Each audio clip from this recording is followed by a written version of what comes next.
नमस्ते, आदाब और सत श्री अकाल जी। आपका स्वागत है एक्सेल ट्रेनिंग कोर्स की पार्ट 1 वीडियो में। अगर आप एक्सेल में बिल्कुल बिगिनर हैं और बेसिक से एक्सेल को सीखना चाहते हैं तो ऐसा समझ लीजिए कि ये कोर्स सिर्फ और सिर्फ आपके लिए ही बनाया गया है। इस एक्सेल कोर्स में हमने बेसिक से लेकर एडवांस लेवल तक की किसी भी चीज को नहीं छोड़ा है। यानी एक्सेल यूजर को एक्सेल में काम करने के लिए जिन जिन स्किल्स का आना जरूरी है वो सभी चीजें हमने अपने इस एक्सेल ट्रेनिंग कोर्स में आपको बहुत अच्छे से समझाई है। तो अगर आप अपना समय लगाकर इस कंप्लीट एक्सेल कोर्स को देख लेते हैं तो फिर अगर आपसे कोई एक्सेल में किसी भी तरह का काम करने के लिए कहेगा तो आपको एक सेकंड के लिए भी नर्वसनेस फील नहीं होगी और आप अपने आप को प्राउडली एक्सेल मास्टर कह पाएंगे। बट मेन पॉइंट पर बढ़ने से पहले आपको एक्सेल का एक बेसिक इंट्रोडक्शन दे देते हैं। एक्सेल बेसिकली एक स्प्रेडशीट सॉफ्टवेयर है जो माइक्रोसॉफ्ट ऑफिस एप्लीकेशंस के अंतर्गत ही आता है। इस सॉफ्टवेयर में आप स्प्रेडशीट की मदद से किसी भी प्रकार के डेटा को बेहतर ढंग से ऑर्गेनाइज कर सकते हैं। अगर बात करें कि एक्सेल का मोस्ट कॉमनली कहाँ यूज होता है तो अकाउंटिंग और फाइनेंस में तो इसका यूज सबसे आम है ही। फिर आपको बैलेंस शीट बनानी हो, रिसिप्ट बनानी हो, एक्सपेंसेस ट्रैकिंग करनी हो, फाइनेंशियल रिपोर्ट्स तैयार करनी हो और भी बहुत सारे अकाउंटिंग और फाइनेंस के कामों में एक्सेल को यूज में लिया जा रहा है। इसके अलावा data entry, inventory management, billing, data analysis यानी जहां पर भी आपको डेटा को ऑर्गेनाइज करने की जरूरत पड़ रही है वहां आप एक्सेल का यूज कर सकते हैं। इसीलिए एक्सेल सबसे अधिक इस्तेमाल किए जाने वाले स्प्रेडशीट सॉफ्टवेयर में एक है। इवन अगर आप अपने पर्सनल कामों के लिए जैसे गोल प्लानिंग के लिए या टाइम मैनेजमेंट के लिए भी एक्सेल का यूज कर सकते हैं। तो कहने का मतलब ये है कि अगर आप एक्सेल को सीखते हैं तो इसका आपको बेनिफिट ही होने वाला है। तो चलिए बिना अधिक समय बर्बाद किए एक्सेल कोर्स पार्ट 1 को शुरू करते हैं। कंप्यूटर में एक्सेल ओपन करने के लिए या तो आप यहाँ नीचे सर्च बॉक्स में एक्सेल टाइप करके ओपन पर क्लिक कीजिए या फिर आप स्टार्ट मेन्यू में एक्सेल को ढूंढकर यहां से भी उसे ओपन कर सकते हैं। ओपन करते ही सबसे पहले आपको ये स्टार्टअप स्क्रीन शो होती है। ऑल्दो डिपेंडिंग ऑन कि आप कौन सा एक्सेल वर्जन यूज कर रहे हैं लाइक एक्सेल 2010, एक्सेल 2013, एक्सेल 2016 और एक्सेल 2019 तो इस इंटरफेस में थोड़ा बहुत डिफरेंस हो सकता है। बट फिलहाल हम यूज कर रहे हैं Microsoft office LTSC professional plus 2021। लेकिन आपको परेशान होने की बिल्कुल भी जरूरत नहीं है। एक्सेल के सभी वर्जन्स काफ़ी सिमिलर हैं। अगर आप 2021 वर्जन सीख गए तो आप किसी भी एक्सेल वर्जन में काम कर पाएंगे। लेकिन अगर आप एक्सेल 2021 वर्जन को फ्री में प्रोडक्ट की के साथ डाउनलोड करना चाहते हैं तो डिस्क्रिप्शन में हमारे टेलीग्राम चैनल का लिंक दिया गया है, उसे ज्वाइन कीजिए। हम वहां पर जल्द ही माइक्रोसॉफ्ट ऑफिस के सभी एप्लीकेशंस को फ्री में कैसे डाउनलोड कर सकते हैं इसका तरीका आपको बताने वाले हैं। तो स्टार्टअप स्क्रीन में आपको यहाँ लेफ्ट साइड में कुछ टैब्स देखने को मिलती हैं जैसे होम, न्यू और ओपन। अगर आप बाकी माइक्रोसॉफ्ट ऑफिस एप्लीकेशंस को ओपन करें जैसे वर्ड और पावर पॉइंट को तो उनकी स्टार्टअप स्क्रीन भी ऑलमोस्ट सिमिलर ही होती है। तो होम टैब से आप एक ब्लैंक वर्कबुक ओपन कर सकते हैं। फिर ये welcome to Excel, drop down tutorial, formula tutorial दिखाई दे रहे हैं। ये बेसिकली एक्सेल ट्यूटोरियल टेम्पलेट्स हैं जिससे आप स्टेप बाय स्टेप एक्सेल सीख सकते हैं। हालांकि अब इसकी आपको कोई ज़रूरत नहीं क्योंकि मैं तो आपको सिखा ही रहा हूँ। मोर टेम्पलेट्स पर क्लिक करके आप एक्सेल की बिल्ट इन टेम्पलेट का यूज़ करके वर्कबुक क्रिएट कर सकते हैं। यहाँ कई सारी टेम्पलेट्स दी गई हैं जिनमें से आप अपनी रिक्वायरमेंट के हिसाब से किसी एक को चूज कर सकते हैं। फॉर एग्जांपल मुझे मंथली बजट क्रिएट करना है तो मैं इस टेम्पलेट को यूज कर सकता हूँ। इसके अलावा यहाँ से आप किसी टेम्पलेट को सर्च भी कर सकते हैं। इस कोर्स में हम आपको इन बिल्ट इन टेम्पलेट्स का यूज करके बिल, बैलेंस शीट और भी बहुत कुछ एडवांस चीजें क्रिएट करना सिखाएंगे।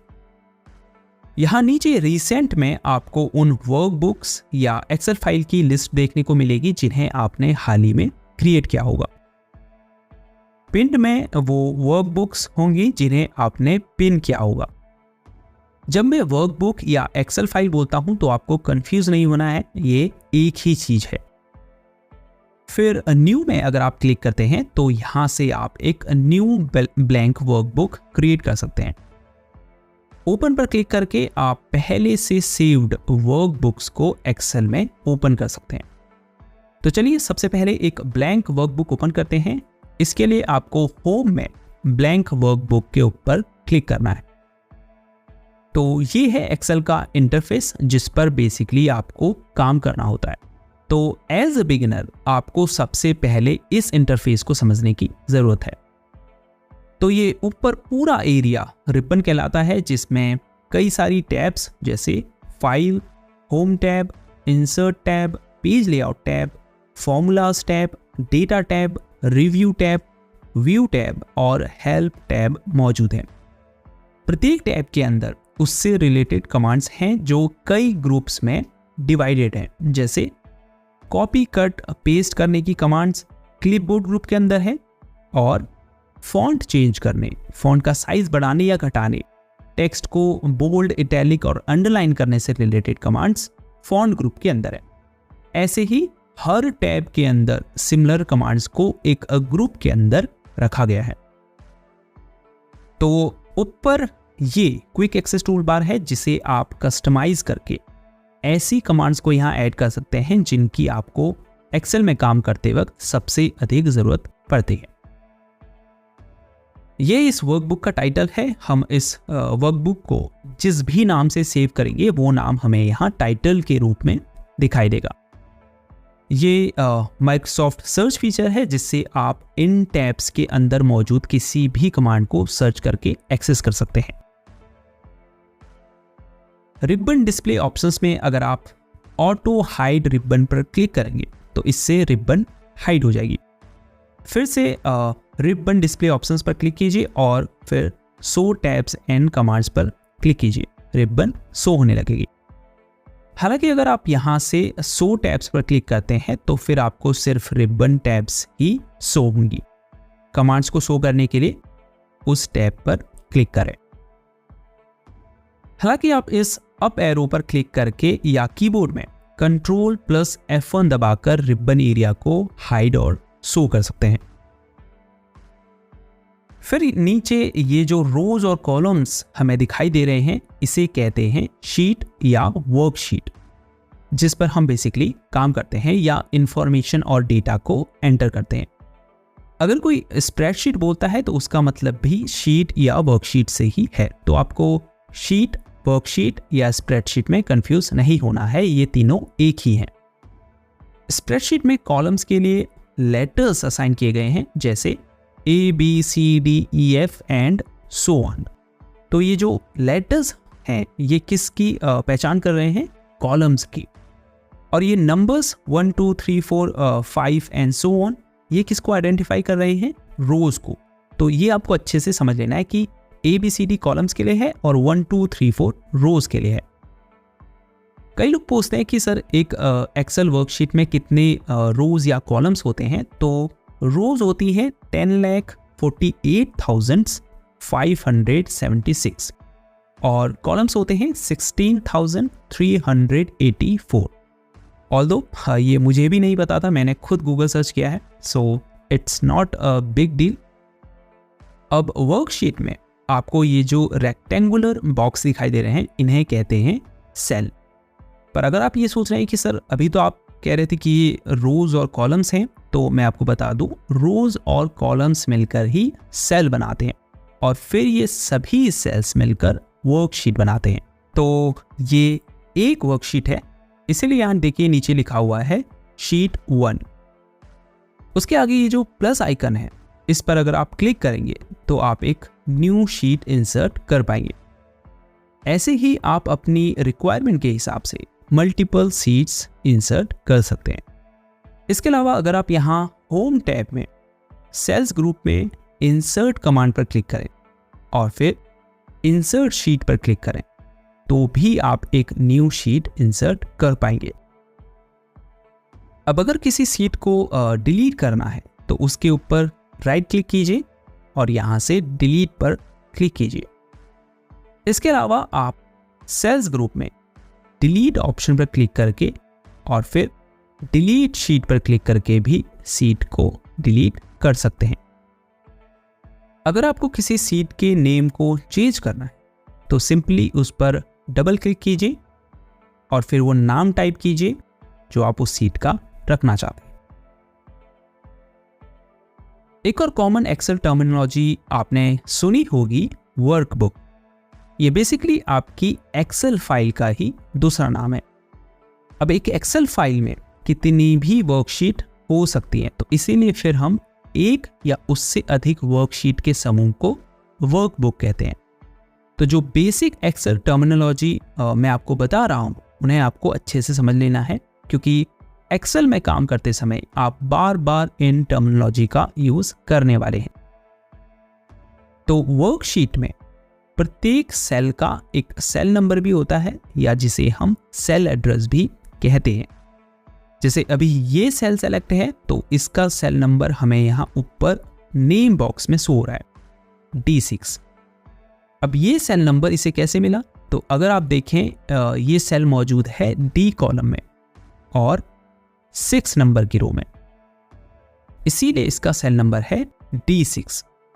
ऐसे ही ईच सेल वर्कशीट के किस कॉलम और रो में मौजूद है उसका सेल नंबर डिसाइड होता है। इसी नंबर को हम सेल रेफरेंस भी कहते हैं। तो सेल रेफरेंस बहुत इंपॉर्टेंट होता है जब हम वर्कशीट में फॉर्मूला या फंक्शंस का यूज कर सकते हैं। आगे के पार्ट्स में हम आपको फॉर्मूला और फंक्शंस के बारे में भी डिटेल में बताएंगे। इन सेल्स में आप किसी भी टाइप के डेटा को एंटर कर सकते हैं, जैसे numbers, text, formulas and functions. अब अगर आपको किसी सेल में डेटा एंटर करना है तो उस पर क्लिक करके उस सेल को सेलेक्ट कीजिए और फिर अपने डेटा को कीबोर्ड की हेल्प से टाइप कीजिए और फिर एंटर की दबाइए। हालांकि एंटर की के बजाय आप यहाँ ऊपर मौजूद इस छोटे से राइटर के आइकन पर भी क्लिक कर सकते हैं, ये भी एंटर का ही काम करता है। लेकिन इसका इस्तेमाल आप तब कर सकते हैं जब आपकी कीबोर्ड में एंटर की काम नहीं कर रही। अगर आपने जो भी डेटा सेल में एंटर किया है उसे कैंसिल करना है तो आप इस क्रॉस आइकन पर क्लिक कर सकते हैं। एक चीज नोटिस करने वाली है कि जो भी इंफॉर्मेशन या डेटा आप सेल में इंसर्ट करते हैं वो आपको वर्कशीट के ऊपर मौजूद फॉर्मूला बार में भी शो होता है। ये जो व्हाइट कलर का बॉक्स आपको दिखाई दे रहा है इसे फॉर्मूला बार कहा जाता है। फॉर्मूला बार में न सिर्फ आपको करंट सेलेक्टेड सेल का कंटेंट शो होता है, बल्कि इसका यूज आप फॉर्मूला और फंक्शंस को व्यू और एडिट करने के लिए भी कर सकते हैं। कैसे? तो जब हम एक्सेल फॉर्मूलाज और फंक्शंस के बारे में आपको बताएंगे वहां पर डिटेल में इसके बारे में आपको सीखने को मिलेगा। तो अब अगर मुझे इस सेल में मौजूद डेटा को एडिट करना है तो अगर मैं सेल को सेलेक्ट करके सीधे कीबोर्ड से टाइप कर दूं तो सेल में पहले से मौजूद डेटा डिलीट हो जाएगा। इसके लिए मुझे उस सेल पर डबल क्लिक करना पड़ेगा, तब मैं उस सेल में कुछ चेंजेस या एक्स्ट्रा ऐड कर पाऊंगा। अब अगर मुझे किसी सेल को क्लियर करना है, यानी सेल में मौजूद सभी डेटा को डिलीट करना है, तो हम क्या करेंगे? उस सेल को सेलेक्ट करेंगे और कीबोर्ड से बैकस्पेस या डिलीट की दबाएंगे। लेकिन अगर सेल एडिट मोड में होगी, यानी आपने डबल क्लिक करके सेल को ओपन किया होगा, तो फिर डिलीट या बैकस्पेस की दबाने से सिर्फ सिंगल कैरेक्टर ही डिलीट होगा। तो इस चीज को आपको ध्यान रखना है कि आपको सेल के डेटा को क्लियर करना है या सिर्फ कुछ ही कैरेक्टर को डिलीट करना है। अगर आपको वर्कशीट में सेल्स के बीच में मूव करना है तो एक तो आप कीबोर्ड में एरो कीज यानी अप, डाउन, लेफ्ट, राइट की का यूज कर सकते हैं, या फिर आप कीबोर्ड में टैब की दबाकर राइट कॉलम्स में मूव कर सकते हैं। और अगर आप शिफ्ट प्लस टैब की दबाएं तो आप लेफ्ट कॉलम में मूव कर सकते हैं। ऐसे ही एंटर की दबाकर आप डाउन रो में मूव कर सकते हैं और शिफ्ट प्लस एंटर की दबाकर अपर रो में मूव कर सकते हैं। इसके अलावा आप बॉटम और राइट साइड में मौजूद स्क्रॉल बार का यूज करके भी वर्कशीट में लेफ्ट, राइट और टॉप बॉटम स्क्रॉल कर सकते हैं। एक्सेल में एक और कॉमन टर्मिनोलॉजी आप सुनेंगे, सेल रेंज।